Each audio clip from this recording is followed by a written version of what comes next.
احنا دلوقتي في عز الحرب التجارية. الحرب التجارية ألخصها لك بين أمريكا ومجموعة من الشركاء التجاريين.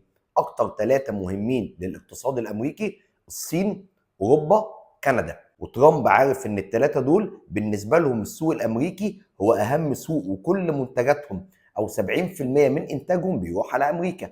علشان كده بدأ يضغط عليهم في موضوع الرسوم الجمركية. طيب بالنسبة للصين احنا دلوقتي في مرحلة الهدنة ال90 يوم. بالنسبه لاوروبا، اول امبارح قال ترامب ان هو هيرجع تاني يفرض 50% عشان الاتفاقيات مع الوفد الاوروبي بطيئه ومش جايبه نتيجتها.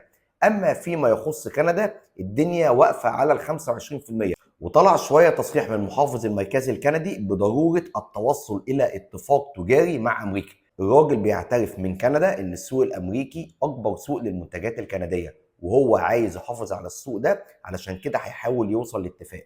يبقى احنا كده عندنا الصين تمام مفيش مشكله، وادي كندا مفيش مشكله، واوروبا اخر حاجه قالتها ان هي هتحافظ على مصالحها امام الضغط. الحمد لله ان اوروبا امبارح ما ردتش ال 50% ب 50% كمان، لان لو كانت عملت كده يبقى معنى كده ان التراشق متبادل بين الاثنين، فده هيؤدي الى صعود الذهب اكتر.